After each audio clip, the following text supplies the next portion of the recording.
Arratsaldeon guztiori. Soy José Luis García Carralón, soy socio de Avante Asesores. Somos una organización financiera independiente. Llevamos 10 años trabajando, haciendo un esfuerzo grande por hacer bien las cosas. Y parte de ese esfuerzo se traduce en que estamos intentando atraer mucho talento a nuestra gestora. Parte de ese talento está hoy sentado en esta mesa. José Ramón Iturriaga fue el primer gestor que se incorporó dentro de nuestros single managers a Avante Asesores, es el gestor de Okavango Delta y Spanish Opportunities. Y también está hoy con nosotros Alberto Espelosín, el gestor de Avante Pangea y antiguo gestor de Ibercaja Alfa. En Madrid, y otro día vendremos con ellos, han quedado Josep Prats, el gestor del European Quality, y Juan Manuel Mazo, el gestor de Maral Macro. Los 4 fondos los tienen ustedes disponibles en una SICAF en Luxemburgo que se llama Avante Global Funds.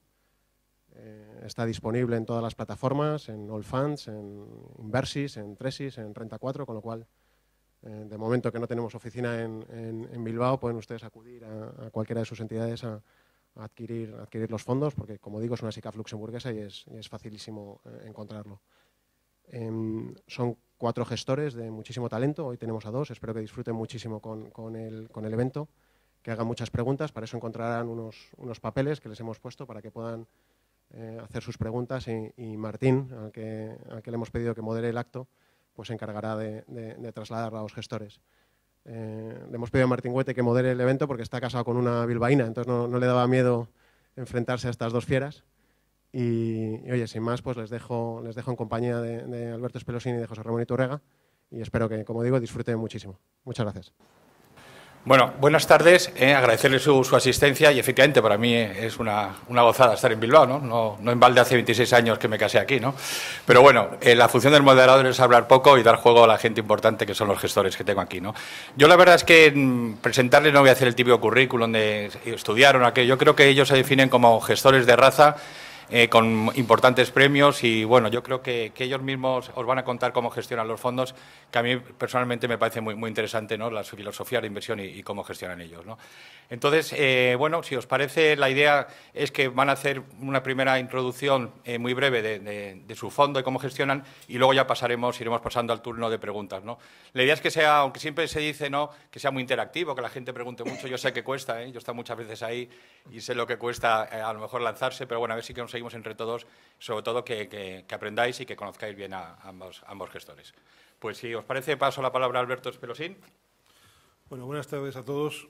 Si yo tuviera que definir qué es Avante Pangea o cuál ha sido mi vida, yo empecé como analista macro y micro en Ibersecurities allá por el año 93, creo que era, 94.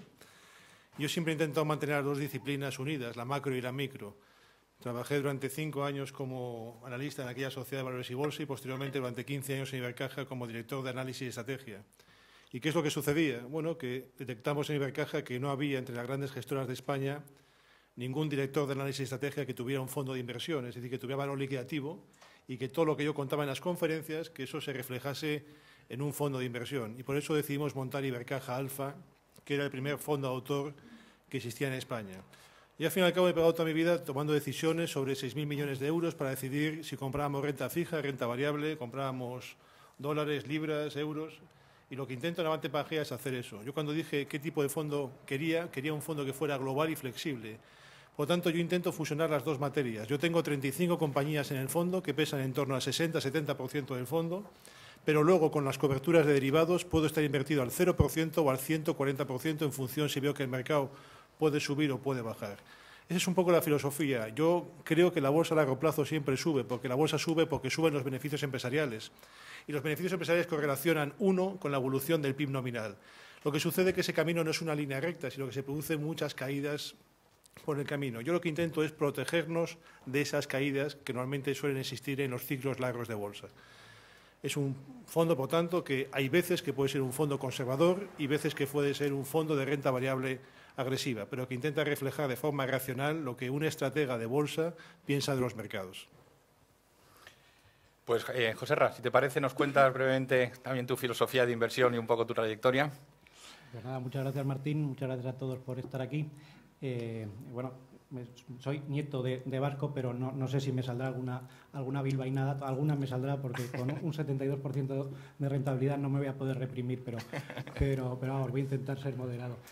Me ha encantado cómo me ha definido Martín, gestor de raza, porque es de verdad lo que me siento, un gestor de raza. Yo, el último puesto de trabajo que tuve antes de venirme a Avante era director de inversiones en Bankinter. Yo pues gestionaba, además de muchos fondos, mucho dinero, una cantidad de personas y relaciones con el banco y relación con informáticos que no quería hacer. Yo lo que quería era gestionar un fondo, tener un valor liquidativo, con el que me casé hace 8 años, en septiembre hizo 8 años, y con el que espero pues morir con las botas puestas, porque es lo que me gusta. Como dicen los periodistas de su trabajo, ellos interpretan el mundo para contarlo, yo interpreto el mundo para aplicar cómo veo las cosas en unas ideas de inversión que luego se traducen en un valor liquidativo que me lleva acompañando los últimos 8 años, y si me ha acompañado los últimos 8 años es probable que dure incluso más que mi matrimonio, y eso que mi mujer es una santa, pero en esas estamos.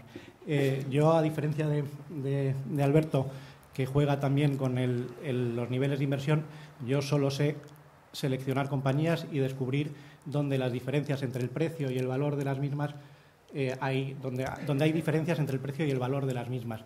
Pues he pasado periodos de mi vida, como los últimos 3 años, en los que iba hablando solos por los pasillos, diciendo que había muchísimo valor en la bolsa española, que comprar cosas a 0,5 su valor en libros suponía que iba a poder doblar, y después de 2 años en que nadie me quería ni ver, ahora parece que como el anuncio de Donetes, ahora todo el mundo quiere volver a hablar conmigo. Pero vamos, yo no estoy haciendo nada distinto de lo que he hecho en los últimos 8 años, que es buscar compañías en donde el precio al que están cotizando y el valor que yo pienso que tienen hay una diferencia, y creo que a día de hoy pues eso es mucho. O sea, hay todavía mucho trabajo que hacer, a pesar de que las bolsas han recuperado mucho desde mínimos. Pero bueno, yo creo que lo mejor es que pasemos a las ideas de inversión, al debate que tienes que preparado, y hacerlo, como tú has planteado, de la forma más dinámica posible. Muy bien. Bueno, yo la siguiente cuestión que les quería plantear a los dos gestores es que, bueno, un poco ya sabemos más o menos de dónde vienen, y la verdad es que los dos tienen una misma característica, ¿no? Que vienen de 2 instituciones financieras, digamos que han apostado por un proyecto propio y gestionan su propio fondo, ¿no? Y sobre todo yo creo que ahora nos interesa saber cómo vemos cómo ven ellos el momento macro en España, ¿no? Si nos podéis comentar un poquito cómo lo veis. Bueno, para entender la macro en España hay que entender que existen 2 tipos de economía. Y hasta que no entendamos que hay 2 tipos de economía, no entenderemos por qué la bolsa va por un lado y la economía real va por otro. En la propia definición del Producto Interior Bruto nos encontramos que es igual al consumo más inversión, más variación de stocks, más menos sector exterior, más gasto público. Por tanto, yo sé que ustedes han quedado un poco planchados ahora, pero les resumo clarísimamente. Existen 3 jugadores en la economía: el capital, el trabajo y el Estado. El capital son los beneficios empresariales, el trabajo son los salarios, y las economías se mueven básicamente porque el consumo crece, que se alimenta con salarios. Eso es el 70% de la economía. Y luego está el Estado, que regula las relaciones entre capital y trabajo. Entonces, ¿qué sucede? José R. y yo nos dedicamos a intentar maximizar la economía financiera, porque nosotros trabajamos en bolsa y lo que queremos es que suban los beneficios empresariales. Pero al capital lo que le interesa, para que suban los beneficios empresariales, es que se produzca un gran ajuste. Y normalmente nos encontramos en economías como la española, donde se produce un ajuste de tierra y trabajo sin precedentes.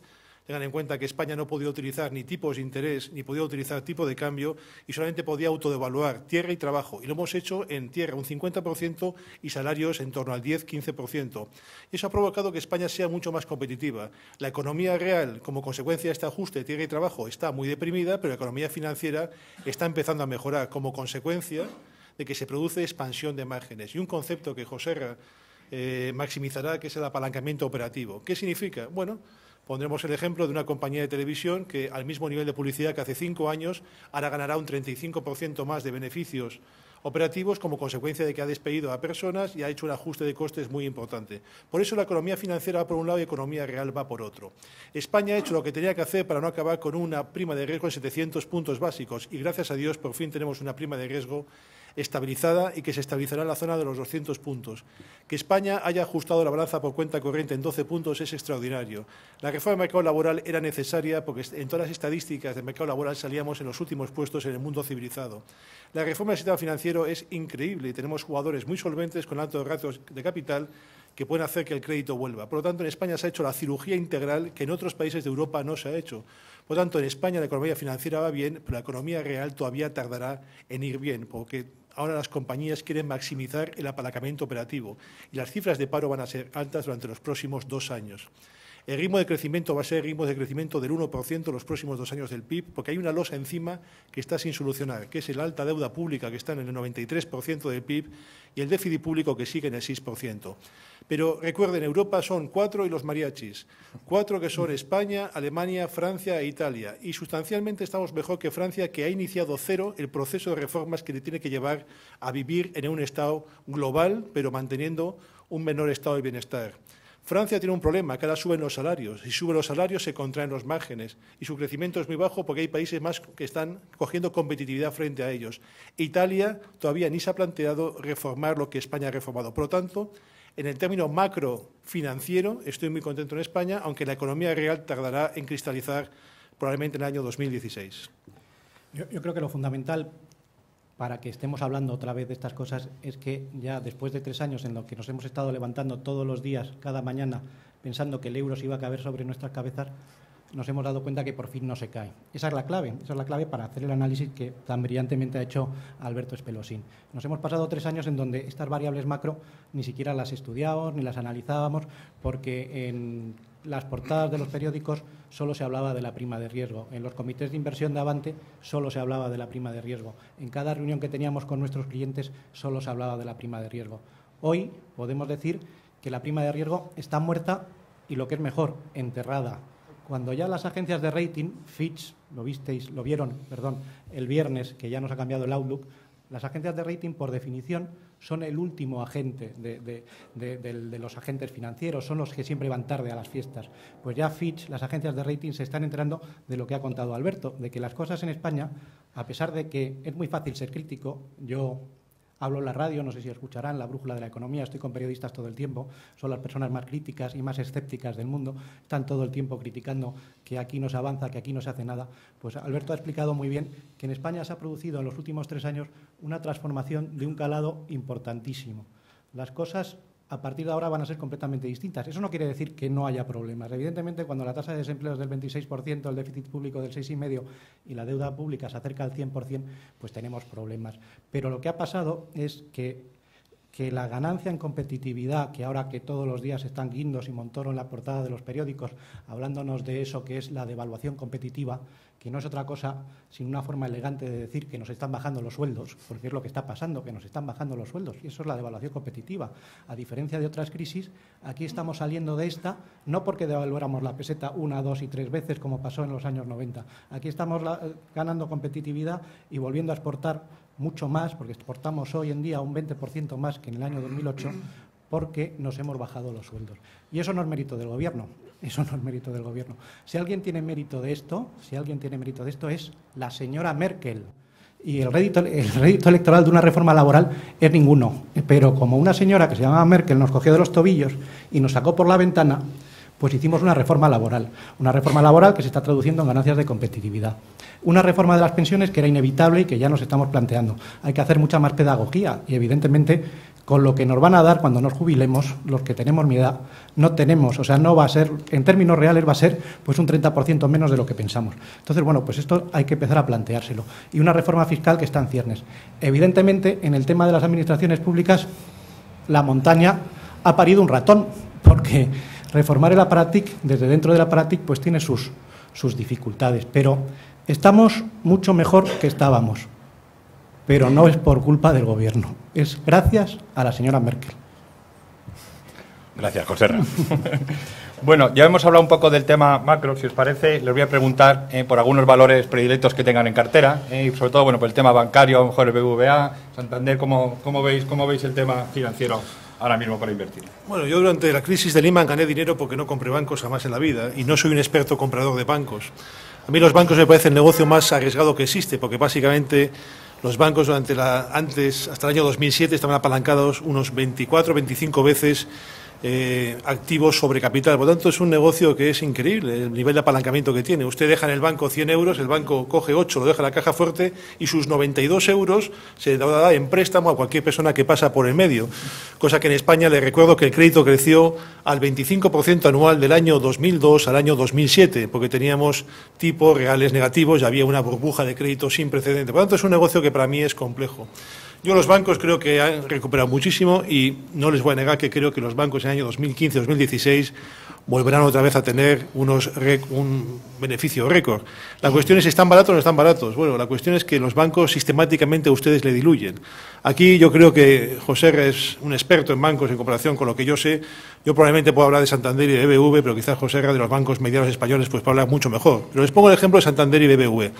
Si aquí hago la pregunta a mano alzada de cuántos tienen acciones de BBV, puedo que levanten la mano, 87 personas más o menos, levanten la mano, no tengan vergüenza. Acciones BBV, todo el mundo tiene acciones BBV. ¿Por qué? Porque viven en Bilbao. Esta pregunta, en Madrid, ¿cuántas acciones tienen de Santander? Todos tienen Santander, Telefónica, BBV, Iberdrola. ¿Por qué? Porque son las compañías que tienen. ¿Ustedes han preguntado cuántas veces le ha diluido un banco en su beneficio por acción? Me explico. El BBVA hizo de beneficio histórico máximo, beneficio neto, 6.200 millones de euros en el año 2006, aproximadamente 2006-2007.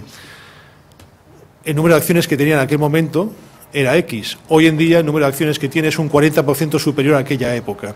En el año 2015 probablemente el Banco Bilbao se vaya a unos 5.000 millones de beneficio neto. Capitaliza en bolsa 50.000, cotiza per 10, por lo tanto está razonablemente bien valorado. La cuestión es que en beneficio por acción eso supone 0,80 euros, que es exactamente el mismo beneficio por acción que en el año 2004. Por lo tanto, en un examen de management se diría que la dilución es brutal. Por lo tanto, se ha generado muy poco valor en 9 años porque el beneficio por acción es el mismo. ¿Qué sucede? Bueno, que hay bancos de primera y bancos de segunda. Gracias a Dios, Santander y BBV son dos bancos extraordinarios en comparación con los bancos europeos. Pero fíjense, por una reforma estructural que se hizo en su día. El problema de este país es que nos quejamos mucho cuando se hace una medida, pero si esa medida es buena, ustedes no saben los efectos que tiene a largo plazo. ¿Por qué Santander y BBV no han quebrado? No han quebrado como consecuencia de la provisión anticíclica del Banco de España con la quiebra de Banesto. ¿Se acuerdan ustedes? Como consecuencia de que se puso una provisión anticíclica que sistemáticamente desde el año 94 se fue acumulando, gracias a eso pues no ha pasado lo que ha pasado con Citigroup, con Bank of America, con Morgan Stanley, con todos estos bancos que han quebrado y han sido rescatados por la Reserva Federal. Por lo tanto, son bancos extraordinarios que creo que están a un precio razonable. Creo que BBVA se merece cotizar en el año 2014 probablemente en la zona de los 9 euros. Pero ustedes me dicen, BBVA vale 12 euros, que es donde ustedes han comprado BBVA todos, y lo sé, que ustedes han comprado todos a BBVA a 12, lo que pasa es que han hecho promierving comprando en 6, ¿no? Que es lo que normalmente hace la gente con estos valores grandes. Pues yo creo que costará que estos bancos vuelvan a cotizar a PER 12, porque PER 12 significará que generan retorno sobre el capital en la zona del 12-13%, y les queda una tarea muy importante. Ahora el concepto es que el beneficio operativo antes de provisiones va a ser relativamente robusto, los márgenes mejorarán, el nivel de provisiones va a bajar, por lo tanto los beneficios netos van a mejorar, pero con un mayor número de acciones.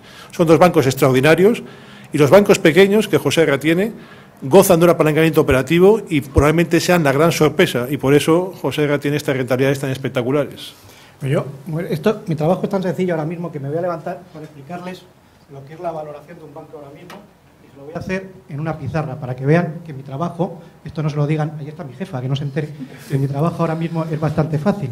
Por todo lo que ha dicho Alberto y por lo que estamos viendo, que estamos volviendo a mirar los fundamentales, ya hemos visto que hasta el señor Gates se interesa en la bolsa española, pero esto no ha hecho nada más que empezar. Lo que hemos visto es que como consecuencia de sacar de la ecuación la posibilidad de que el euro se rompa, pues un banco como Popular, que estaba capitalizando, ¿qué es lo que miramos? 3.500 millones de euros. O sea, cuando Banco Popular estaba hace unos meses a 3.500 millones de euros a market cap, que era 0,5 veces valor en libros, nadie lo quería ni oír hablar de ello. Ahora que está a 7.000, porque esta diapositiva las utilicé el otro día y ha subido algo más, estaba a 7.000, ahora parece que todos nos volvemos a interesar por ello. El Banco Popular ha pasado de estar cotizando a 0,5 veces valor en libros, que era una aberración, porque nada puede cotizar por debajo de su valor en libros. Solo cotiza las cosas por debajo de libros que van a quebrar. Entonces, cotizaba por debajo de valor en libros porque esos temores de la devaluación del euro, ruptura del euro, quita de la deuda española, llevaron a que cotizara a esos niveles. A día de hoy, que hemos sacado eso de la ecuación, el banco ha doblado.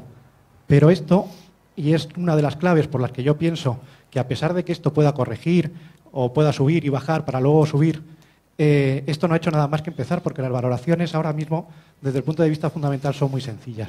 Un banco con 7.000 millones de market cap, que tiene ahora mismo 100.000 millones de activos, los activos de los bancos son los préstamos que tienen las hipotecas, los créditos de corporate, los créditos a pymes, y que, bueno, este año pongamos que no va a ganar nada. Ya he dicho que va a ganar 500 millones, pero bueno, pongamos que no va a ganar nada. Pero como consecuencia de tener 100.000 millones de activos, con un margen que trabajan estos bancos de 2%, el Popular es el banco más rentable que hay en España, tiene unos márgenes de 2%, la línea de arriba, el pre-provision profit, que llaman los técnicos, el dinero que ganan, solamente con abrir el cierre el 1 de enero saben que van a ganar 2.000 millones de euros.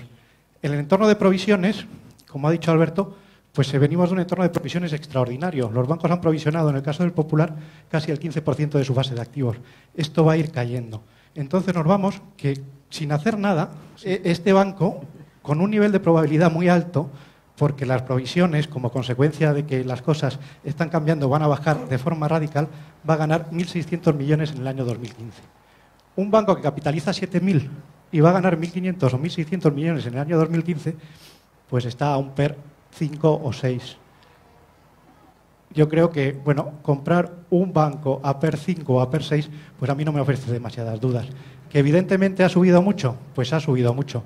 Pero es que los tiempos han cambiado y lo que tenemos que darnos cuenta es que hemos vivido circunstancias absolutamente extraordinarias. Evidentemente esto no va a ser lineal, pero yo creo que lo peor en cuanto a las dudas sobre la solvencia de los bancos, por supuesto que está por detrás, y lo que tendremos que ver es si son capaces de ganar 1.400 o 1.700. Esa va a ser la duda y ese es el trabajo otra vez de los gestores de fondos, no el preguntarnos qué ha desayunado Merkel o qué ha merendado Draghi, que es lo que nos hemos pasado preguntándonos durante mucho tiempo.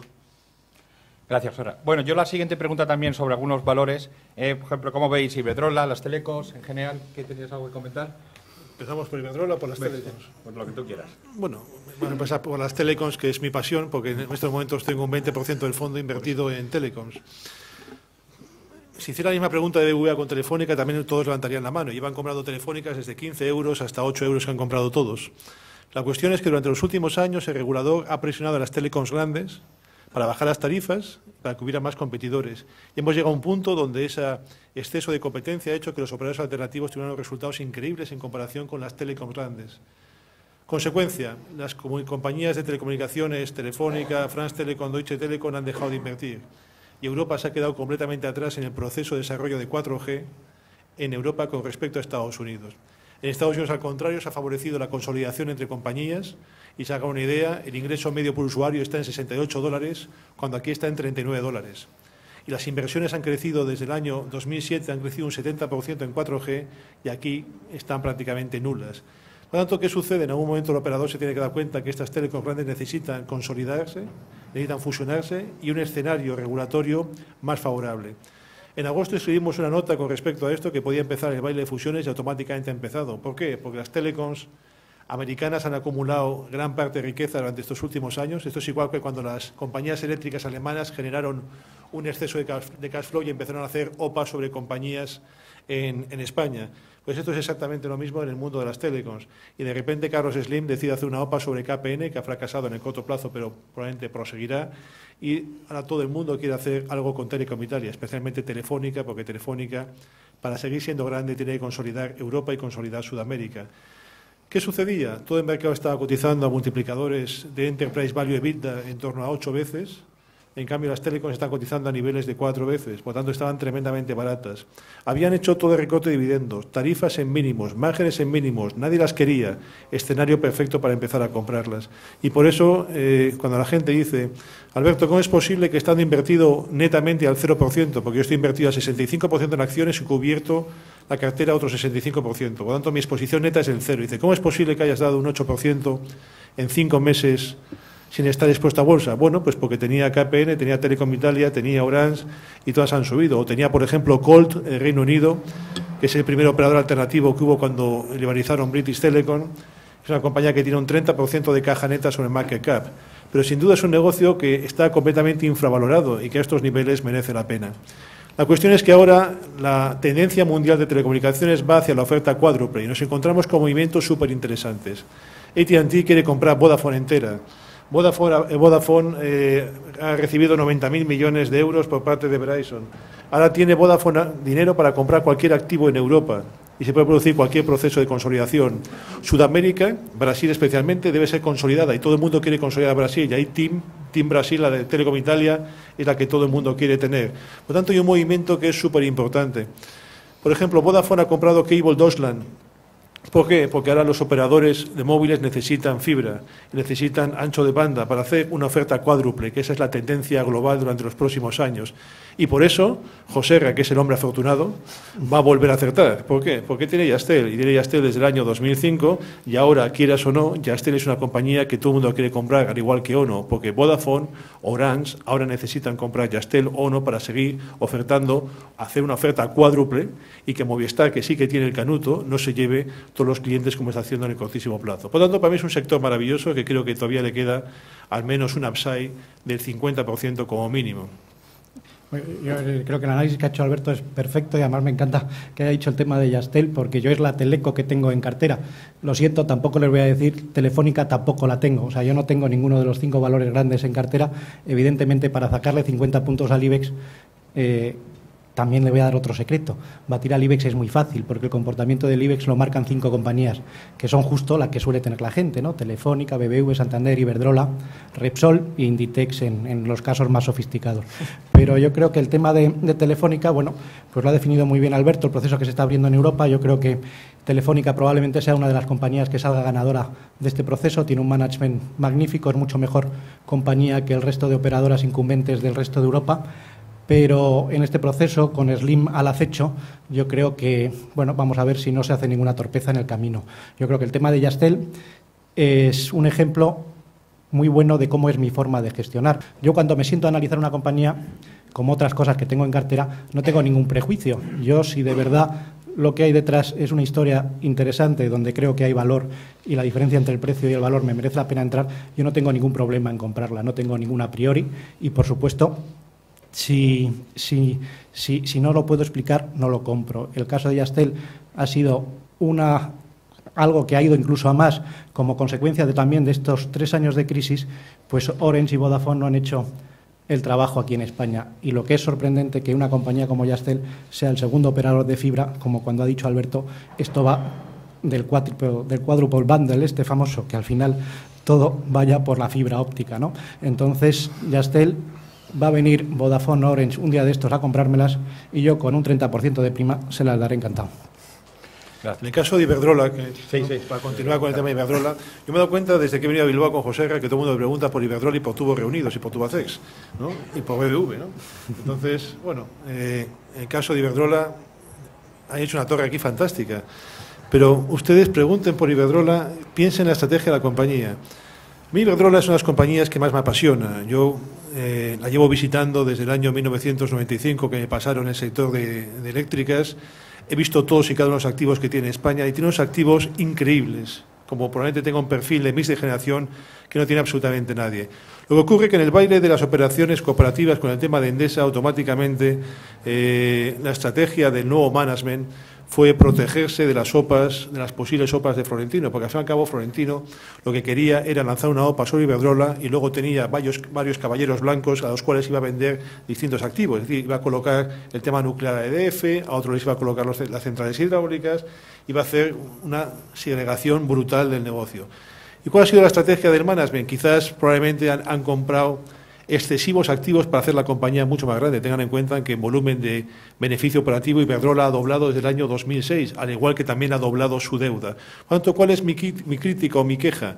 Es que quizás se puso en cierto riesgo financiero y en cierto riesgo el dividendo, que era lo importante en Iberdrola, para protegerse en exceso de Florentino, cuando Florentino su estrategia le estaba llevando a un problema financiero increíble, tal y como se ha visto luego en las acciones de ACS. Por lo tanto, es una compañía magnífica que ahora simplemente tiene que desapalancar los errores de gestión que ha tenido para protegerse de la estrategia, dijéramos, depredadora que tenía ACS. En estos momentos yo no puedo decir que Iberdrola está barata. Para mí el fair value de Iberdrola está en la zona de 4 euros. Ahora cotiza a un PER 13, a un Enterprise Value EBITDA de 8 veces, y realmente tampoco está tremendamente barata cuando tenemos que la deuda neta de la compañía es 4,2 veces su beneficio operativo, que es una cifra que no es deseable. Quizás lo óptimo sería que fuera 2,5. Es decir, la compañía ahora tiene poca estrategia de crecimiento porque tiene que desapalancarse, aunque los activos que tiene son extraordinarios. Puestos a elegir, en cualquier caso, si yo tuviera que elegir 2 compañías europeas para comprar, probablemente, si Iberdrola baja de 4 euros, sería unos activos que yo comprara junto con E.ON. E.ON es la típica compañía que nadie quiere comprar porque está destrozada, las tarifas en Alemania destrozadas, les quiere meter presión por la tarifa nuclear, pero está cotizando en términos relativos muy barato frente a otras compañías. El tema de Iberdrola, bueno, yo creo que es un claro ejemplo de trampa de valoración. O sea, es una compañía que está en unas valoraciones que pueden resultar o sobre el papel más o menos atractiva, que no va a crecer en ese proceso de desapalancamiento en el que está inmerso, pero que sí tiene un cierto atractivo porque en este entorno de búsqueda de rentabilidad en el que estamos inmersos, ¿no?, como consecuencia de la represión financiera a la que nos someten los bancos centrales, donde hoy el Banco Central ha vuelto a bajar tipos, como no hay activos sin riesgo, pues todos estos asimilables a los bonos que tienen dividendos razonables, en donde se pueden marcar Iberdrola, pues puede ser que haya cierto flujo de dinero hacia allí. No es de las compañías que yo tengo en cartera, no es de las compañías donde yo vea un diferencial entre precio y valoración de los que yo me parezcan interesantes, pero tampoco veo que sea una compañía que en el entorno actual, y una vez que han salido de esa carrera hacia no se sabe dónde que habían emprendido para defenderse de ACS, yo creo que tiene sentido como activo de rentabilidad por dividendo, donde el dividendo a estos niveles no está puesto en riesgo. Gracias. Bueno, seguiremos hablando de valores y luego les preguntaré también un poco para cómo ven sus perspectivas, ¿no?, para el año que viene, ¿no?, para qué aconsejarían ellos, ¿no? Pero yo, desde luego, cuando selecciono gestores y si meto mi dinero en alguien, a mí me gusta también el aspecto personal, ¿no? Yo les quiero hacer una pregunta así a los dos, a ver qué me dicen, ¿no? ¿Qué miedo me das? ¿Qué miedo me das, Martín? No, que cómo se organizan ellos, ¿no?, para gestionar, para hacerlo también, para atender a clientes, para hacer visitas y sobre todo para escribir, ¿no? Yo la verdad que os aconsejo a todos, o les aconsejo que se den de alta y que reciban sus newsletters porque son realmente de los dos deliciosas, ¿no? ¿Cómo hacéis para organizaros? Y luego una segunda también pregunta que va con eso es ¿cómo lleváis los éxitos y los fracasos, ¿no? ¿Cómo os enfrentáis todos los días a los mercados? Bueno, José y yo somos tíos normales. Lloramos, reímos y yo sí que me gustaría empezar por la segunda pregunta más que por la primera. La primera es, yo lo considero mis 3 tercios. Yo 1/3 del tiempo dedico a leer, pensar y escribir, que eso lo hago normalmente en el tren y en casa los fines de semana. 1/3 del tiempo lo dedico a estar delante de la pantalla. Me encanta ver los mercados y tener las pantallas de Bloomberg, 2 o 3 pantallas viendo cómo se mueve todo el mundo interconectado. Me parece que es como jugar a PlayStation pero para mayores. Y luego otro tercio del tiempo pues lo dedico a estar con clientes, doy conferencias y contar lo que pienso, ¿no? Yo más o menos es como me organizo el tiempo, pero él y yo vivimos por y para el fondo y nosotros no desconectamos. Estamos desde él se ha levantado hoy a las 6:30 de la mañana, yo también sobre las 7 de la mañana y ya estaba pensando qué iba a hacer con su fondo. Y hoy nos iremos después de aquí a cenar y estaremos pensando en esto, porque nos encanta ya nuestra vida. Por lo tanto, tenemos mucho tiempo para pensar y nos encanta esto. En este negocio es fundamental fracasar en algún momento de tu vida. Si no fracasas, no creces. Y ahí está la clave. Yo siempre digo a José R. que tenemos el culo lleno de perdigones, porque desde el año 1993, pegándole a la tecla, te da tiempo para ver muchas crisis, para ver muchas alegrías y cometer muchos errores y muchos aciertos. Yo personalmente creo, Martín, que yo di un salto cualitativo como gestor y como inversor cuando me di cuenta que la cuestión, el juego de bolsa no era ganar mucho dinero, la clave era no cometer un error financiero grave. Y yo probablemente lo que he sido capaz de aprender de los errores que he cometido e intentado no volver a cometerlos. Yo tengo para mí un lema personal que es, pues voy a decir en inglés y luego en castellano porque es original, que es fall 7 times, stand up 8. Significa cáete 7 veces y levántate 8. Y esta es nuestra vida. Nosotros al final estamos todo el santo día estudiando, todo el día comprometidos con el mundo financiero. Y estudiamos mucho. O sea, nosotros no somos de esos de las películas de Michael Douglas de Wall Street. Nosotros estamos todo el día empollando, este señor y yo, aunque llevemos corbata. Somos obreros del estudio. Pero eso no te garantiza que tengas el 100% de éxito, porque más o menos nosotros estamos entrenados para ganar un 70-75% de las veces, después de 20 y tantos años pegados al mercado. Sus probabilidades naturales de ganar es el 50%, porque ustedes ganan o pierden. Por lo tanto, es una probabilidad del 50%. Nosotros estudiando muchísimo del 75% porque la piedra filosofal no existe. Hay otros factores muy importantes que tú puedes estudiar mucho, pero tienes que tomar la decisión de comprar y vender. Y ahí olvídate de los factores, dijéramos, teóricos, ahí juegan factores emocionales y psicológicos y tienes que aprender a ser muy fuerte. Cuando viene un parapalo muy fuerte y te pegan duro, y sobre todo que José ha manejado cifras muy grandes y yo también, pues lógicamente eso hace que ese día duermas 2 horas y media, pero puedes estar durante 20 días durmiendo 2 horas y media, 3 horas. Pero probablemente de eso aprendes mucho más de los errores que de los éxitos. Yo cuando los éxitos vienen, mira, a mí cuando empiezan a saludarme mucho, quieren estar conmigo, pero sienten cuidado que vas a caer seguro.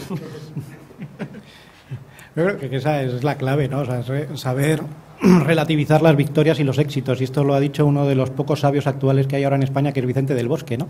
Relativiza los éxitos, relativiza las victorias. Lo importante es que seas fiel a tu estilo de juego. El estilo de juego de Alberto es un análisis top-down mezclado con el bottom-up, o sea, desde arriba, desde abajo. Es un Leonardo da Vinci de esto. Yo lo que sé hacer es analizar compañías, sentarme con los directores financieros, mirarles a los ojitos, proyectar por dónde van a ir los beneficios y ver si hay diferencias entre el precio y el valor. Yo ya llevo en esto, con este proyecto, más de 8 años. Empecé en septiembre del 2005. ¿Qué le voy a contar de lo que ha pasado desde entonces? Evidentemente no he acertado siempre. He tenido equivocaciones grandes, de las que por supuesto se aprende. También se aprenden de los éxitos, se aprende de las derrotas. Y luego con el tema de escribir, es un tema que es un ejercicio muy recomendable. O sea, a mí me encanta estudiar, me encanta analizar, me encanta estar con clientes, me encanta estar con las compañías, pero cuando escribes las cosas, al final es la forma de demostrar que de verdad has entendido lo que quieres decir. Yo creo que es un ejercicio que he empezado a hacer más o menos recientemente y creo que me resulta de verdad muy constructivo. Y bueno, y les recomiendo también, ya que nos ha recomendado el blog de Martín Huete. Está haciendo un análisis de la industria de fondos española que probablemente no encuentre trabajo en ninguna gestora nacional después del análisis que está haciendo, pero de verdad que es bastante recomendable. Pues nada, muchas gracias. Te debo una. Bueno, estamos en noviembre ya, para el año que viene, 2014. ¿Cómo veis el mundo? La bolsa americana caerá un 15%. Eso es. Lo que... Yo voy a levantar porque quiero que José siga con eso que me interesa mucho. Está ahí.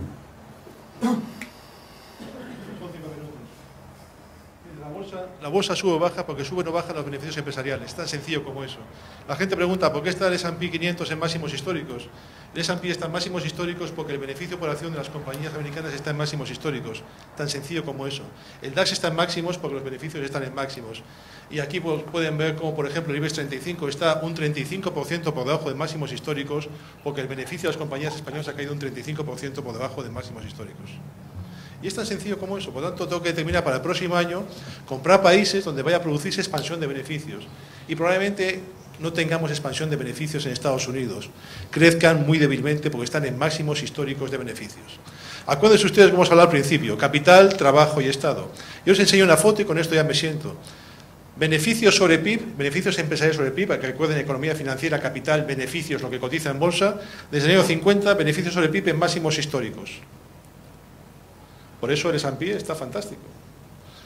Fíjense en cambio los salarios, factor trabajo, en mínimos históricos frente al Producto Interior Bruto desde el año 1950. Y la deuda del gobierno en 17 trillones y con los museos cerrados porque no hay dinero para pagar a los bedeles. Por lo tanto, capital en máximos, trabajo en mínimos y Estado en máximo histórico de deuda. Les recuerdo que en el año 95, cuando empezó la globalización, la deuda de Estados Unidos era 5 trillones y ahora son 16,7 trillones. Ha costado 12 trillones vivir en globalización. Martín me ha dicho que vamos a hacer una conferencia para determinar qué es $1 trillón. Vamos, les aseguro que es tela, como dicen mis hijos. Por tanto, yo no puedo comprar bolsa americana porque tengo poco margen de seguridad para ganar dinero. En cambio, ¿qué tengo que hacer? Intentar comprar activos donde se va a producir expansión de márgenes. ¿Qué ocurre? La expansión de márgenes se produce en sitios como España, donde tú tienes un ajuste de costes espectacular. Pero entonces tú comprarías IBEX, te equivocarías si compraras IBEX como consecuencia de este argumento macroeconómico, porque no se refleja en el IBEX el apalancamiento operativo. El apalancamiento operativo se refleja en compañías como las que tiene José R. Por eso José R. le saca 50 puntos al IBEX 35. Por tanto, SP500 no lo compro. La cuestión es, ¿compramos Eurostoxx 50? ¿Compramos IBEX 35? Bueno, vamos a pasar al IBEX 35. Vean que no les voy a poner las 60 transparencias que tengo para que se relajen. Con el modelo de IBEX 35 es bien sencillo. Aquí simplemente vamos a poner un modelo correlacional entre la prima de riesgo y el IBEX 35. Como pueden ver, la prima de riesgo y el IBEX van completamente correlacionados. La prima está en escala en escala distinta, por lo tanto se ve muy bien aquí en esta tablita. 225 puntos de prima de riesgo, 9.809. 200 puntos de prima de riesgo, 10.066. El beneficio por acción estimado para las compañías españolas en el año 2015 van a ser 820 puntos. Estamos ahora en niveles de 630. Por lo tanto, sí que existe recuperación de beneficios en España.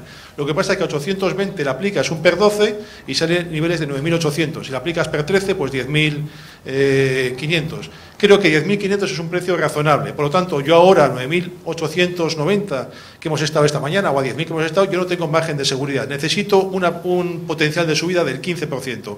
Pero 10.500 puntos se justifica para IBEX 35. Y 3.200 para Eurostoxx 50 también se puede justificar. En cambio, el DAX lo vendo todo. Ya sé que mucha gente compra Alemania porque piensan que es sólido y robusto y porque los Audi son coches potentes y los Porsche y los Mercedes. Pero ¿qué sucede en Alemania? En Alemania sucede que después de un periodo de tiempo muy largo con salarios cayendo, ahora los salarios suben al 3,5%. Están en máximos de beneficios, pero si suben los salarios, los márgenes se van a estrechar. Y como pueden ver ustedes, la correlación que existe entre el DAX, que es la línea azul, y el IFO, que es el indicador de economía, de beneficios de empresas alemanas, indicador de economía, como pueden ver, la discrepancia que existe es espectacular. Tal y donde está el IFO, tendríamos que estar en niveles como de 7.000 puntos en el DAX y estamos en 9.100.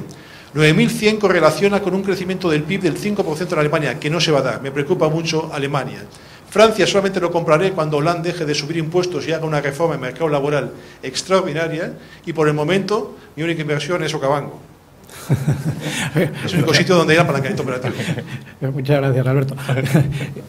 Bueno, yo cuento, o sea, yo el otro día le oí a un ilustre de Bilbao decir que estábamos en el minuto 20 del primer tiempo del partido, en lo que hablaba de su empresa, en su concreto, de la que es presidente, que se trata de José Ignacio Gorrigozarri, presidente de Bankia. Hablaba del proceso de reestructuración de Bankia y él dijo que, bueno, que habían avanzado mucho, que en el último año las cosas habían cambiado muchísimo, a mejor, evidentemente, pero que estaban todavía en el minuto 20 del partido. Yo creo que la recuperación que se está produciendo en los mercados financieros, la vuelta a la normalidad en la que estamos inmersos desde que Draghi dijera hace 2 veranos aquellas famosas palabras, que nunca tan pocas palabras han hecho tanto por el sistema financiero, acuérdense, las famosas palabras. Yo entiendo que un italiano diciendo, créanme, va a ser suficiente, sea suficientemente amenazante, pero después de eso el Banco Central Europeo no ha hecho nada hasta el día de hoy, que ha bajado tipos, pero no había hecho nada hasta el día de hoy. Pues desde entonces, ese proceso de vuelta a la normalidad, yo creo que lo que justifica que estemos en el minuto 20 del primer tiempo del partido son las valoraciones. Y las valoraciones, que estoy totalmente de acuerdo con lo que dice de Alberto, que a 10.500 el IBEX puede estar fair value, ¿no?, como dicen los ingleses, de ahí por abajo, de ahí fuera de lo que son las 5 o 6 primeras compañías del IBEX, que son las que marcan el comportamiento del índice, porque tenemos un índice que es así de cojo, hay muchísimo valor y ahí se está produciendo el milagro del pan y de los peces, que es el apalancamiento operativo. A mí, cuando me lo explicaban en la facultad, eso del apalancamiento operativo, que subía la línea de ingresos y que se trasladaba para abajo de forma exponencial a la línea de abajo, pues yo me lo aprendía, supongo que lo pondría en el examen si me lo preguntaban, pero no lo entendía. No lo entendía bien, y ahora que lo estoy viviendo en mis carnes, que tengo compañías que este año van a duplicar EBITDA con respecto al año que viene y con respecto al año pasado, que el año que viene van a duplicar EBITDA con respecto a este, y que dentro de 2 van a duplicar EBITDA con respecto al año siguiente, es cuando entiendo lo del apalancamiento operativo. Eso es donde yo quiero estar, en compañías que van a estar duplicando EBITDA durante 3 o 4 años consecutivos, porque se está empezando a recuperar la línea de ingresos cuando partes de una base muy pequeña. ¿Por qué el otro día, y aquí les doy un dato, por qué el otro día subió un 30% las ventas de coches en España? Porque hemos pasado de vender 1.700.000 coches a 600.000. Cuando esto se empieza a recuperar, evidentemente no se recupera un 3%, se recuperan. Eso es el magnífico juego de los porcentajes. Entonces, bueno, a nada que se recupere la línea de arriba, con los costes evidentemente mantenidos, 2/3 de la base de costes de una empresa generalmente son los sueldos. La única parte buena que tiene tener una tasa de desempleo del 26% es que no va a haber presión salarial en los próximos años. Pues entonces estamos en un entorno que, en la medida que se ha confirmado que ya no estamos en recesión, que ha sido la gran duda que hemos estado durante mucho tiempo debatiendo, ¿no? Muchos grandes gurús extranjeros decían que España no iba a volver a crecer nunca. Digo, bueno, ya será menos, ¿no? Algún momento volveremos a crecer. Bueno, ya el debate es otro, ¿no? Ahora estamos ya hablando de la pendiente de la recuperación. Pues cualitativamente es un cambio sustancial. Y partiendo de ese fenómeno o de ese milagro que es el apalancamiento operativo, hay mucha compañía española que es muy difícil o sea, que tiene muchísimo valor, que está muy barata a pesar de lo que se ha recuperado. He dicho el ejemplo antes de los bancos, pero la principal posición que tengo yo en el fondo, por ejemplo, que es Catalana Occidente, es una compañía que va a ganar 600 millones de euros en el año 2015-16. Ganó ese dinero en el año ya 2007. Este año va a ganar 300. Es una compañía que capitaliza menos de 3.000 millones de euros. Fíjese qué fácil es mi trabajo. Es que no tengo que saberme ni la tabla del 11.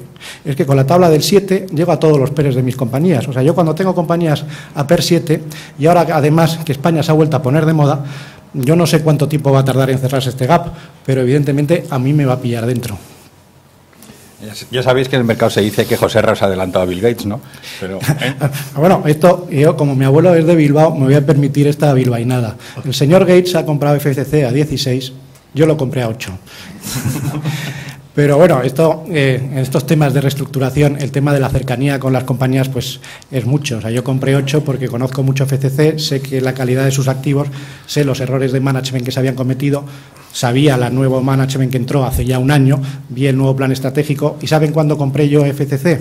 En junio del año pasado, en verano de este año, perdón, cuando decidieron vender por fin Alpine, o cerrar Alpine, porque ya era cuando de verdad estaban poniendo, o sea, habían pasado a la acción, estaban haciendo lo que decían que iban a hacer, estaban ya cogiendo el toro por los cuernos. Y ese era el mejor ejemplo de que, a pesar de que es una historia que por análisis fundamental no sale, sí es una compañía que, como tiene activos muy buenos y ahora un management que sabe los problemas que tiene y los está afrontando, pues es una compañía que vale mucho más. No crean que el señor Gates ha entrado a 16, al doble que entré yo, porque se va a salir dentro de un 20%. Es porque cree, como creo yo, que FCC vale más del doble de lo que está cotizando ahora. Me gustaría que entendieran un poco, para que profundizaran en qué es lo que hacemos nosotros y cómo funcionamos los analistas fundamentales y entiendan perfectamente el tema de José Ra. Es que sucede que cuando un país lo aniquila en el mapa, como han hecho como España, o lo han intentado como España, o lo hicieron con Grecia, los bancos de inversión grandes, que son los que mueven los grandes capitales en la bolsa, dejan de cubrir las compañías que cotizan en estos países. Y nos encontramos con casos que muchas compañías en España han dejado de ser analizadas por los grandes bancos de inversión extranjeros y nadie las sigue. Y de repente te encuentras con gente como José Ra, que se dedica al análisis fundamental de compañías españolas, que va a visitar compañías que nadie está viendo. Y absolutamente nadie está viendo. Y por eso se produce el caso de que es capaz de comprar a 8 y llega Bill Gates y la compra a 16. Y ahora de repente a 16, como la ha comprado Bill Gates, pues llegará un banco extranjero y empezará a cubrir otra vez FCC, que la había dejado de cubrir porque ha echado a todos los analistas para hacer el programa de recorte de costes. Eso es lo que sucede. A mí me pasó una vez esta experiencia que tiene José Ra, que fue con Grecia. Nosotros fuimos a Grecia y no había absolutamente nadie en Grecia. De hecho, fuimos y dijeron, ¿qué hacen 2 españoles analizando compañías en Grecia? Y las compañías estaban a precio de derribo, como muchas de las compañías que ha comprado José Ra durante los últimos años. ¿Y qué hizo esas compañías? Pues subir y multiplicar por 2 y por 3. ¿Por qué? Porque nadie quería hablar de Grecia.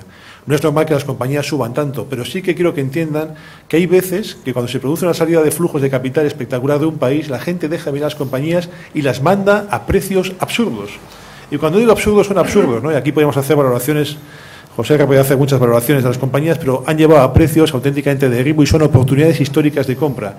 Eso sí, cuando bajen a comprar ese periódico de color salmón que compran todos los días poseído en el kiosco y digan que estamos en máximos históricos, que esto va fenomenal, que es una maravilla, que hemos salido de todo, por favor, véndanlo todo. Hay que comprar cuando la gente tiene pánico, que es cuando nadie quería hablar con José Ra porque iba hablando solo por la calle y nadie quería hablar con él. Es el momento perfecto que hay que comprar. Es el momento exacto que hay que comprar. Y siempre ha sido lo mismo durante la historia de la bolsa. Siempre ha sido exactamente lo mismo. Vale. Alberto, a mí me interesaría que brevemente, pero nos explicaras un poco más en tu fondo el tema de las coberturas, cómo las haces, ¿no? Yo creo que es un tema interesante. A ver, yo tengo 4 estadios de riesgo. Yo puedo estar invertido al 0 o al 140%. Yo defino 4 estadios, 0,35, 35,70, 70, 105, 105, 140. ¿Qué significa? Yo hay una parte de compañías que siempre compro. Yo compro 35 compañías. Compañías que me apasionan, que creo que van a subir en torno a un 50% y que las analizo por criterios fundamentales, igual que las analiza José Ramón. A partir de ahí, es cierto que yo veo problemas en el mercado y cuando veo que el mercado va a caer, lo que intento es cubrir el riesgo de estas compañías vendiendo futuros sobre los índices. Entonces, lo que hago es, si estoy invertido, por ejemplo, un 65% en compañías, pero quiero que mi riesgo neto sea un 25%, pues vendo 40 puntos de futuros sobre los principales índices que cotizan. Y con eso elimino el riesgo de mercado. Yo, por ejemplo, ahora creo que la bolsa puede caer en torno a un 10-15%. Entonces, yo quiero evitar esa caída, lo que hago es poner una cobertura. Y ahora voy a ser un fondo conservador hasta que vea una oportunidad de compra. Que veo que existe una oportunidad de compra histórica, no tengo ningún problema en convertirme en un fondo de renta variable. Los 4 single managers que hay en Avante, yo soy uno de ellos, para mí es una maravilla, porque yo hay días que soy como Juan Manuel Mazo, que es un preservador de capital, hay días que soy como un fondo de renta fija mixta, otros días soy un fondo de renta variable mixta y un día soy como José R. cuando veo las condiciones de mercado. Eso sí, yo no varío todos los días mis posiciones, porque como mis posiciones están basadas en una visión muy value de la macroeconomía y de las compañías, lo que hago es, yo creo que en los próximos 6 meses voy a estar invertido entre el 0 y el 35% con el objeto de esperar a que haya una corrección de los mercados para volver a incorporarme a un movimiento alcista de bolsas. Pero mis compañías siempre están ahí. Mis compañías son KPN, Telecom Italia, Colt, Suez Zucker, que es una compañía alemana de azúcar, compro Samsung, Glaxo, Sanofi, estoy comprando minas de cobre, he comprado un 5% en minas de oro. Tengo Ansaldo, que es la CAF italiana, una compañía extraordinaria y que CAF debería comprarse en algún momento. Bueno, son compañías que quizás tienen un perfil mucho más europeo que las compañías europeas, pero luego el riesgo de mercado me gusta cubrirlo. Gracias. Yo le quería preguntar a José Ra cómo lleva eso de tener 6.000 seguidores en Twitter y ser socialmente, digamos, las redes sociales tan activo. Yo tengo que reconocer que soy tecnológicamente un zote, o sea que esto de Twitter me he aficionado a ello porque es una herramienta de trabajo sensacional, porque la información que circula por Twitter a mí me resulta muy útil. Si sigues a las personas que tienes que seguir o que tal razonables, pues consigues información incluso antes de que salga en Bloomberg o en Reuters. Y en el tema este de un poco más mediático que tengo, yo tengo que moderarme porque si no soltaría el micrófono. Esto de los programas de radio, al final nos pegamos codazos para hablar. Yo creo que al final el entender, porque esto de los mercados tiene mucho de componente emocional, lo explica muy bien uno de los flamantes premios Nobel, ¿no? El señor Schiller. Y para saber un poco el pulso de lo que piensa la calle, no hay como sentarse en una tertulia de economía de una radio. No tienen ni idea. Uy, que me están escuchando. Bueno, algunos saben algo, pero en general nos dejamos llevar, o el público o los periodistas generalmente, y yo se lo critico muchísimo. Alsina es íntimo amigo mío y yo le digo, hay que procurar salir del titular fácil y tratar de hacer un análisis un poquito más de distancia y no dejarse llevar un poco por la vorágine.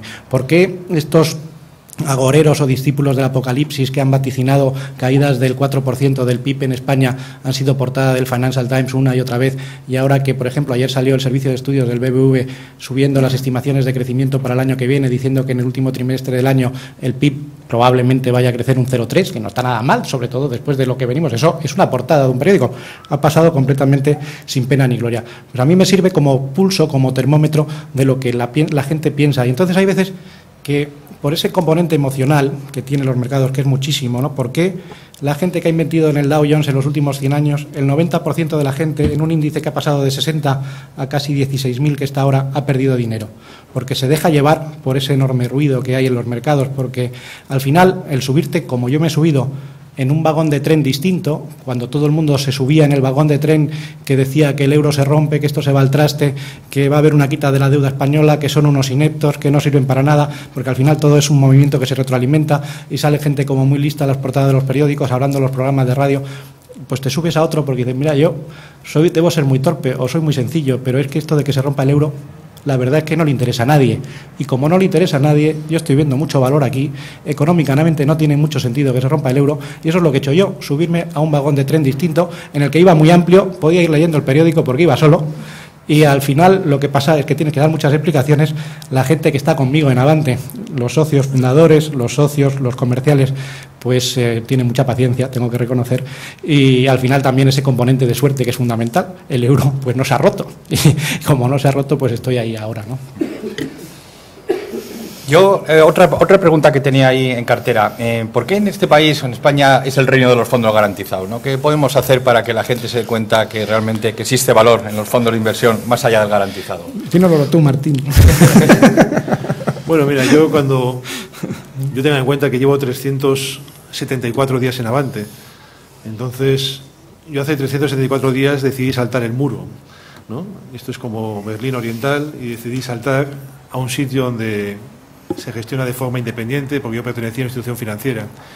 Y lo hice sinceramente porque entendía que la industria, tal y como la conocemos de los fondos, está muerta.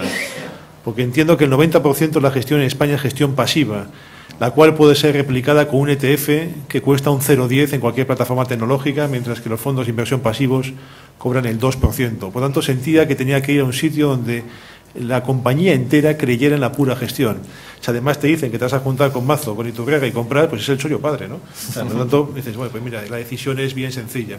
El boom de los fondos de inversión en España se produce por la banca cuando se produce en los FIAN, porque claro, es muy sencillo invertir en FIAN, en Fontesoros, al 12%, recuerden ustedes, pero este país, que es el fruto de una convergencia de tipos con Europa, a medida que van bajando los tipos de interés y viene la gente y dice, ese famoso 6% sin riesgo existe, no, bajan los tipos al 5, al 4, al 3, al 2, entonces hay que empezar a inventarse otro tipo de productos y nos inventamos los fondos garantizados, que sinceramente aportan poco valor. Pero en otros países de Europa es muy normal que los gestores independientes tengan una cuota de mercado muy importante. Es decir, si hablásemos de Joseph Iturriaga en Londres, pues José Ga tendría un fondo de 2.000 millones de libras y sería un tío famosísimo en Londres, interplanetario.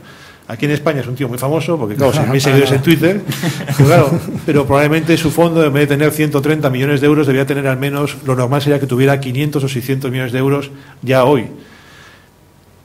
Yo no veo valor en la gestión pasiva y no existe. Y creo que los movimientos que se han dado, y creo que en eso sí que estoy orgulloso, porque realmente creo que Avante ha conseguido que 4 managers se vengan a trabajar aquí.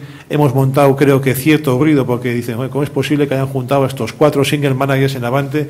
Es porque en un sitio donde se cree en la gestión pura, y lo han demostrado, pero no solamente demuestran que creen en la gestión pura, sino que también creen en independencia, y como son listos no invierten el 100% del patrimonio en nosotros 4, que estamos tarados, invierten solamente un X%, pero gran parte del patrimonio de los clientes invierte en fondos de terceros, que son gente como nosotros a nivel mundial, que lo que intenta es dar valor liquidativo razonable y hacer las cosas con sentido común, no ir por las mañanas, ver las pantallas, irse a las 3 y no aportar prácticamente nada a la industria. Si hablamos de lo grande, sigue quedando gente extraordinaria. Yo creo que el Fondo de Santander de Acciones Españolas, que lleva Iván Martínez, gestor de Aviva, que creo que es un gestor extraordinario que todavía queda en el mundo financiero. Creo que los fichajes que ha hecho Bankinter, incorporando a Pablo Cano, Miguel Artola, son gente extraordinaria. Pero bueno, cada vez es más la gente que salta el muro con nosotros y bueno, y poco a poco vamos creciendo y las cifras pues van viendo que los que somos pequeños poquito a poco vamos siendo ya medianos. Bueno, yo no sé si tenemos preguntas del público, para iros también un poco a saber la opinión que la va recogiendo él. Bueno, mientras aprovechamos para... Yo quería, José Ra, en el tema tuyo de la selección de valores, que profundices un poco más, ¿no? A la hora de decir por qué inviertes en este, o cuando, sobre todo ahora que ya es con el fondo al 70 y pico % de rentabilidad, ¿no te da miedo ir tan subido en la ola en el surf? ¿O cómo lo ves? Bueno, es que el tema de las rentabilidades, pues me hacen esta pregunta bastante a menudo y llevo pues día y medio con Alberto por aquí dando tumbos y el que mejor la ha contestado ha sido él, porque al final es un tema que podía haber hecho, pues cuando llevaba un 25, un 35, un 45, un 55, podía haber pensado ese mismo argumento era igual de válido hace 20, 30, 40 puntos de rentabilidad. Y yo al final, si tengo algún valor es que soy bastante cabezota y creo que todavía mi cartera tiene un enorme potencial. Evidentemente yo no sé gestionar la delta, no sé gestionar estos movimientos, estas idas y venidas de mercado y creo que con un plazo razonable de tiempo, porque tampoco sé cuál es el plazo, porque tampoco sé cuáles son las circunstancias que van a marcar esos animal spirits, ¿no? Ese componente emocional que es tan importante a la hora de determinar el precio de los activos. No lo sé. Lo que sí sé es que en este proceso de vuelta al business as usual, que es en el que estamos, ¿no? Ya no vamos a hablar del fin del mundo, ya hemos dejado de hablar del fin del mundo, pero evidentemente seguirán pasando cosas, pues habrá una guerra en Oriente Medio, los japoneses, la gripe del pollo, no sé qué, estas cosas que son las normales a las que nos enfrentamos habitualmente, pues volverán a la portada de los periódicos. Pero como no sé cuáles son los elementos, probablemente Alberto tenga toda la razón, el mercado esté muy sobrecomprado, vayamos a ver una corrección y a mí me pillará dentro, como me ha pillado la del mes de finales de agosto, la última semana del mes de agosto. Se acordarán que fue muy sintomático, ¿no? Yo volvía después de 3 semanas de vacaciones completamente tranquilo y me empezaron a hablar de Tailandia. Digo, ¿qué pasa en Tailandia? Si no sé ni lo que pasa en Tailandia, pues, y de repente era todo como una locura que fue como un azucarillo, ¿no? Fue como una tormenta en una taza de té. Pues pasó, hubo un momento que pensábamos Siria, el tapering, las elecciones alemanas, y bueno, luego todo ha ido sucediendo y estamos otra vez prácticamente en los máximos del año. Yo no miro eso, no trato de jugar los rangos, no sé hacerlo, son una de las cosas que he aprendido en estos últimos años. Yo lo que sé es sentarme con mis directores financieros, que son las personas a las que más quiero porque son los que me dan la información, mirarles a los ojitos, ver que me están engañando lo razonable, no demasiado, y entonces ver que los números que van a publicar van en la dirección que yo quiero y que ese valor que yo creo que tienen las compañías, pues en algún momento lo reflejará el mercado. O sea, no sé hacer market timing y creo que probablemente esto corrija, me pillará dentro, pero en 2 o 3 años vista esto vale, no voy a hacer una paramesada, no le voy a decir cuánto vale. Bueno, ya pasamos a las preguntas del público, lo cual me ha venido muy bien, pues ya se me había acabado las que tenía preparadas, ¿no? Lo cual siempre es de agradecer. Y bueno, la primera es para Alberto. Me dicen las acciones del MAP. Cuéntanos. Las acciones del mercado alternativo bursátil, del MAP. Las acciones hay de todo. Ha habido clarísimos éxitos como GoWex, pero yo es un mercado que la verdad le prestamos poca atención, pero por una cuestión de tamaño, pues bastante ilíquido. Esto se puede explicar. Nosotros manejamos fondos que vemos muchas cosas y compañías que nos encantan, pero vemos compañías que son muy pequeñas, que no tienen volumen, y ahí está el riesgo de que tú compres estas compañías, te quieras liquidar la posición y no puedas. Por tanto, el riesgo de liquidez es muy elevado. A mí me parece estupendo que exista un mercado alternativo bursátil pequeño para que las compañías pequeñas puedan empezar a financiarse, salir a bolsa y poner en valor a la compañía y que sus directivos se beneficien de eso, pero dentro de mi espectro de inversión no estoy en el MAP y es bastante complicado, aunque creo que sí se tendrían que hacer vehículos de fondos de inversión dedicados a compañías, a microcompañías. ¿Tú, Serra, tienes alguna opinión? Yo creo que en el entorno actual, o sea, yo creo que es un tema que tiene sentido. En Londres, en concreto, funciona muy bien todo el tema de las pequeñas compañías, pero creo que todavía en España no tenemos la suficiente cultura financiera.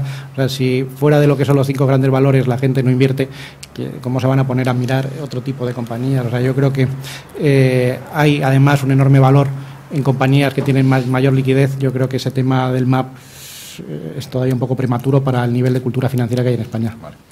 Bueno, otra pregunta que me hacen para los dos es ¿cómo veis las cotizadas inmobiliarias españolas? Colonial, etcétera. Que ahora mismo es un tema de dónde decidan los bancos que vale, ¿no? Que no hay valor. Si quieren jugar al sector, recuperación del sector inmobiliario español, el valor proxy como el que pueden jugar son las compañías hoteleras.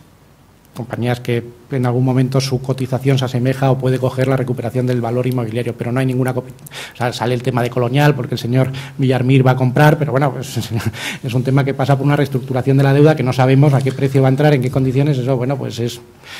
todo depende de la reestructuración de la deuda, José. Claro, entonces todo depende está quebrada. Si la compañía que financia la deuda, no. Por lo tanto, cuando hablas de una compañía que depende de la refinanciación de deuda, la definición de José es exacta, pero inmobiliaria pura probablemente no existe ninguna. Quizás a lo mejor Real es la que está más próxima a que exista una solución de sus problemas, ¿no? Yo, desde luego, si quieren jugar al inmobiliario, tienen clarísimo. O sea, cómprense un piso por 90.000 euros de esto que le ofrecen los bancos, porque es un precio extraordinario. Mire, la inversión más segura que existe en un país es comprar el bono del país. Es decir, un bono a 10 años de España a niveles del 4 o 5% es lo más seguro que existe, porque lo último que quebrará será el Reino de España. Por tanto, usted, para cualquier inversión que haga en su vida, analice ese tipo de interés a largo plazo. Es decir, si el bono español está al 4%, usted solamente tiene 3 decisiones de inversión en su vida: comprar renta fija, comprar renta variable o comprarse una casa. Por tanto, si el bono a 10 años da un 4%, a la bolsa le exigirá al menos un 4%. Normalmente le exige un 6% porque la diferencia es la prima de riesgo. Y a las casas, como tenemos un índice de propiedad tan alto y estamos obsesionados con tener casa, pues lógicamente también le exigimos un 4%. Por lo tanto, es bien sencillo. Para calcular el valor real de una casa y calculen el precio de sus inmuebles, por favor no se depriman o tomen Prozac. Una casa vale la inversa del bono a 10 años, multiplicado el alquiler. Es decir, 1 partido por 4 es 25. Al 4%, tardas 25 años en recuperar el 100%. Por tanto, si tú coges el alquiler hipotético de tu casa, lo multiplicas por 25, entre 20 y 25 veces te sale el valor de tu casa. Por tanto, si tu casa la alquilas por 600 euros al mes, que por 12 son 7.200, y lo multiplicas por 20 veces, tu casa vale 144.000 euros. Yo sé que piensas que vale 300.000, pero esta es la realidad financiera. Si haces bien las cosas, tienes un activo que te da una rentabilidad del 4%. Hoy en día te estás encontrando con posibilidades de comprar activos que tienen un valor de 144.000 euros a precios de 90.000 y 80.000 euros. Por tanto, no tengan miedo, porque ahora que nadie quiere tener pisos y que es una lacra, compren pisos. Yo cuando me fui de alquiler, mi madre se pensaba que estaba metido en temas de juego o politoxicomanías. Porque dijo, mío, ¿cómo vas a dejar la casa? Y digo, mi mamá dejó la casa porque entran a robar por todas las noches, entonces hay que dejarla, ¿no? Porque este país funcionaba así hace unos años. Ahora que me quiero comprar una casa me dicen que estoy loco. Pero en cambio, financieramente, no tengan ningún tipo de problema. La última oferta que me han hecho es un apartamento en Sabiñánigo, cerca de las pistas de esquí con campo de golf, 75.000 euros, 3 habitaciones. Yo compro. Y además tengo una habitación para José R. Para meditar, sí que sí. Hay una pregunta interesante, la verdad es que está bien. Dice, señor gestores, ¿tienen ustedes parte relevante de sus patrimonios en sus respectivos vehículos de inversión? Yo tengo, en septiembre de 2005, el primer liquidativo, el seed money, el dinero semilla, es todo mi patrimonio financiero, y pongo el burro delante para que no se espante, y el de las personas que cenan conmigo la noche de Nochebuena. Hemos tenido Nochebuenas un poco más tensas, pero bueno, este año me parece que a lo mejor hay algún langostino. Yo tengo el de mi madre, pero no el mío. Entonces ustedes dirán, qué listo, ¿no? Que usted quiere que pierda a su madre y no él. No, tiene un sentido distinto. Yo lo que tengo es el 100% de las acciones que tengo dentro del fondo. Es decir, si yo tengo una compañía que me encanta, como es CIR, el holding financiero Familia Benedetti, yo tengo acciones de esa familia. Otra cosa distinta es que yo tengo que gestionar un fondo, que tengo que gestionar el patrimonio de mis clientes, y ahí sí que modulo el riesgo, y por eso hago coberturas, pero yo no quiero tener coberturas en mi patrimonio personal, porque lo tengo 100% metido en bolsa desde el año 1993. Es cierto que me estoy haciendo mayor, y a medida que me voy haciendo mayor, pues lógicamente me vuelvo más conservador, y probablemente pues tendré que ir incrementando paulatinamente mi exposición a un fondo que sea más conservador, y mi fondo es más conservador que mi propio patrimonio personal. Por tanto, mi nivel de riesgo es mucho más elevado. Tiene contrapartidas. Mi hermana, que ha estudiado Historia del Arte, se pone a discutir conmigo la valoración de los bancos, un tema que, bueno, pues tiene su interés, pero tiene muy mal carácter, o sea que de verdad me creo mucho mis posiciones. Pasan cosas curiosas. Mi hermano mayor jamás ha invertido conmigo, y es inverosímil, ¿no? Y los amigos de mi hermano dicen, pero tú estás loco, o sea, tú tienes un hermano, Alberto, y no has invertido nunca con él. No, nunca invierte. José R. y yo llevamos vidas paralelas en este aspecto. Bueno, una pregunta para Alberto y otra para José R. Para José R. es el objetivo de rentabilidades de largo plazo. ¿Cuántas veces te lo habrán preguntado? El objetivo de la rentabilidad lo ha dicho muy bien Alberto. Los beneficios, la rentabilidad de la bolsa va ligada a la evolución de los beneficios, y los beneficios van en línea con el PIB. Lo que pasa que a día de hoy la rentabilidad de la bolsa, determinadas bolsas, determinados activos, el potencial es mayor que su media histórica. Yo creo que la bolsa ha demostrado que históricamente es la que te da las rentabilidades más altas, porque lo que yo quiero ser es accionista de las compañías, nunca acreedor de una compañía, o deudor de una compañía, o prestamista de una compañía, porque al final los que triunfan son los que emprenden, ¿no? Y si tú le quieres prestar, pues bueno, pues en un momento dado a lo mejor no coges el upside de ese emprendedor. Y yo creo que, bueno, pues la bolsa a día de hoy, porque todavía estamos en estado de excepción, determinadas acciones de la bolsa tienen un potencial de rentabilidad muy alto, pero la media histórica de la rentabilidad es la evolución del PIB nominal, que es a la que está ligada los beneficios. Y una pregunta para Alberto es el tema de si gestionar divisas, si es posible gestionar divisas. El 50% del fondo siempre está en euros, y tengo la capacidad de poder comprar otro 50% en dólares, yenes, francos suizos y libras esterlinas, aunque en la realidad es que no lo utilizo muchas veces, y lo que sí que utilizo mucho es el dólar. Ahora, por ejemplo, tenemos un 20% de fondo en dólares, hemos llegado a tener un 35% del fondo en dólares, y soy un firme convencido de que es una oportunidad histórica de comprar dólares, porque Europa a 1,35 no crece y tenemos un problema extraordinario. De hecho, hace poco han salido varias compañías europeas bajando su nivel de ventas para el próximo año como consecuencia de que la divisa empieza a ser muy fuerte. Por eso hoy Draghi, Angela Merkel la ha llamado, ¿no? Porque Angela Merkel controla todo en la oscuridad, le ha dicho, por favor, Mario, baja tipos de interés porque tenemos que mandar el euro dólar al menos a la zona de 1,30. Pero si ustedes quieren saber si 1,30, 1,38 es una cifra razonable para comprar dólares, yo les recomiendo que se metan en la página de Harvard y vean cuánto cuesta un summer camp en Harvard en verano y cuánto cuesta la Universidad Internacional Menéndez Pelayo. Verán que en euros y en dólares compensa irse a Estados Unidos. Bueno, me preguntan, además en varias ocasiones, sobre un par de valores, Ecentis y Gowex. No sé, son temas del MAP. Paso palabra. Está claro que son valores que nos siguen. Y luego también otra pregunta que me hacen sobre valores en concreto es el EGNOR, Banco Sabadell, Tubacex, sobre todo dirigido a ti, José Ra. ¿Cómo los ves? El EGNOR no tengo opinión, lo tenía que haber preparado ya que venía por aquí, pero no he invertido en él, no lo conozco bien. Sabadell y Tubacex son dos compañías que por distintas razones me gustan mucho. Yo creo que el tema de Tubacex es otra de las compañías que tengo en cartera, que yo creo que ejemplifica muy bien esas compañías que están recuperando las exportaciones, esas ganancias de competitividad como consecuencia de la subida de las exportaciones. Pues una de las empresas que ha sido partícipe de esa subida de las exportaciones es Tubacex. Son compañías que han estado estigmatizadas por tener aquí su domicilio social, que nadie las ha mirado. El caso de Tubacex, a diferencia de Tubos Reunidos, ha subido bastante este año porque ha habido uno de los smart guys de la City, uno de los listos de la ciudad, que resulta que es español, que se llama Daniel Lacalle, que con los fondos que gestiona ha comprado lo que han vendido las antiguas cajas de ahorro en torno a un 8% y se ha hecho público y por eso ha pasado de 2 a 3. Yo creo que es una compañía que se puede mirar de otra forma, se puede mirar por el valor de reposición. ¿Cuánto nos costaría construir las fábricas que tiene ahora mismo Tubacex? Pues mucho más. Primero, sería imposible de construirlas en el sitio donde están porque no te van a dar permiso para construir esas fábricas de ese tamaño y con el impacto medioambiental que tienen. Eso ya sería imposible de hacer en ningún país desarrollado europeo. Pero si alguien pensase, por ejemplo, uno de los grandes jugadores del mundo como Valurec o Technip, pensasen en construir una fábrica de estas, sería mucho más fácil comprar estas compañías, o Tubacex o Tubos Reunidos. Son compañías distintas, están en distintos nichos de negocio dentro del negocio del tubo, que lo van a comprar a 1/3 de su valor de reposición, a la mitad en el caso de Tubacex, con los ingenieros dentro, ingenieros que por cierto son muy buenos. Y el tema de Banco Sabadell, pues sí, la misma argumentación que he hecho con el tema de los bancos. El caso de Sabadell ya por fin ha cerrado esa necesidad de capital que tenía. Ya hemos visto que con el cierre del tercer trimestre el Banco de España les ha pegado el último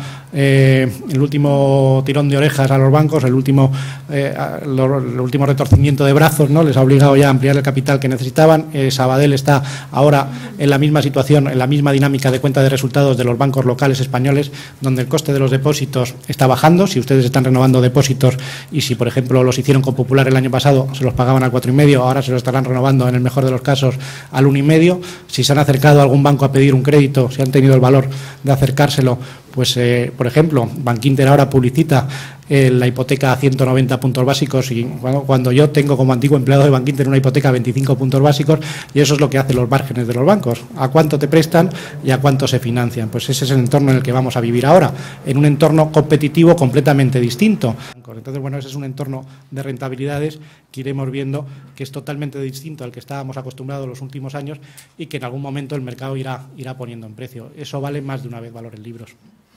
Muy bien, bueno, pues son casi las 7:30, o sea que hasta hemos cumplido el horario y nada, vamos a terminar aquí. Recordarles que tenemos ahora un cóctel y que podemos seguir charlando y hacer las preguntas que estiméis oportuno. Muchas gracias a todos.